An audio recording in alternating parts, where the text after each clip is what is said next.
A Texas Republican currently seeking re-election has just found himself at the center of a major sex scandal. And anyone who needs further proof that the GOP and Donald Trump attract only the lowest of bottom feeders, prepare to have your doubts dispelled. And frankly, prepare to rage. This is the David Reddish Show.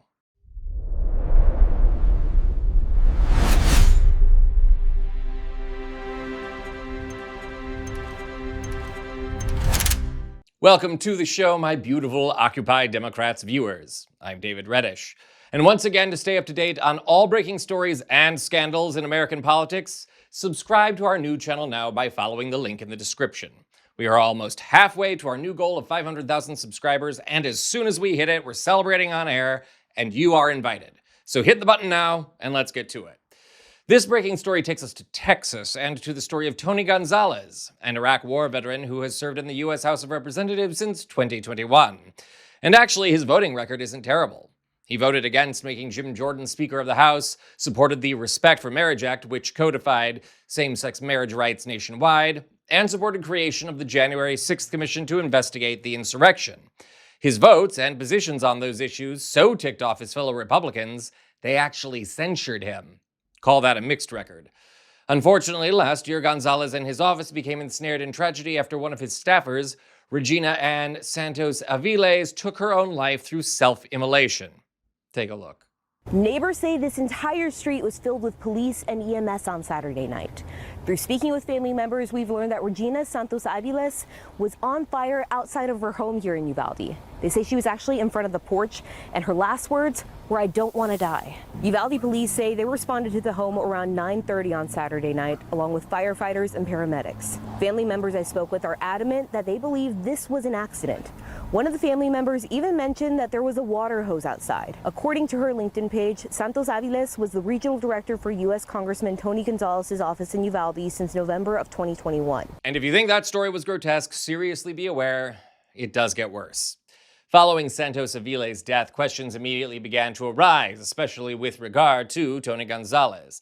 Despite her family's insistence, investigators ruled her death was self-inflicted.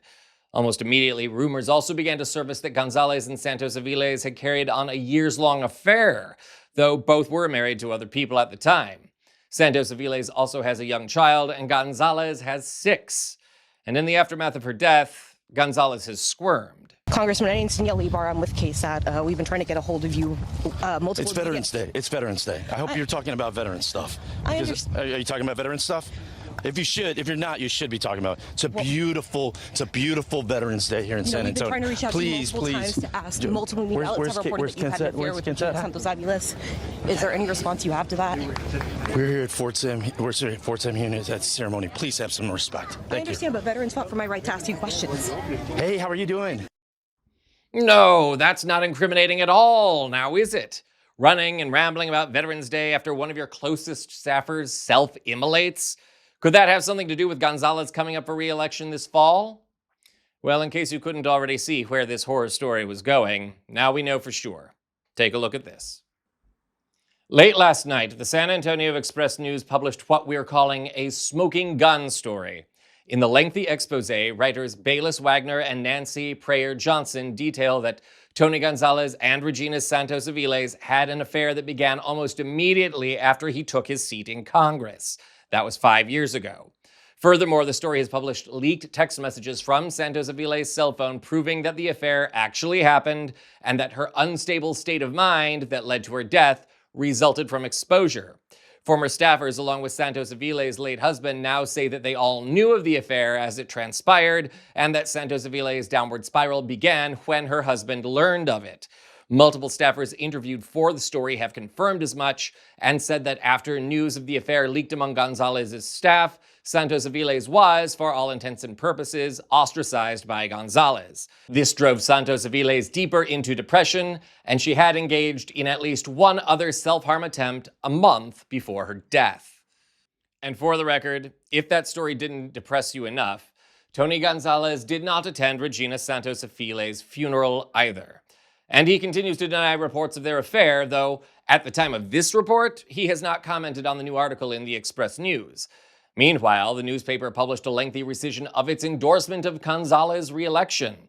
citing the death of Santos Aviles and his handling of it as their motive. And to top it all off, this could open up yet another opportunity for Democrats to flip a red seat this fall, all of which again begs familiar questions. Where are those Republican family values now? Does this hypocrisy know any bounds at all? And should we expect any different when a president who loves to party with sex traffickers, is a convicted sexual predator, and who broke campaign finance law to conceal an affair of his own is the man in power? The fish rots from the head, dear viewers. If Republicans are sick of this, if they want it all to stop, they know where to start. This is the David Reddish Show.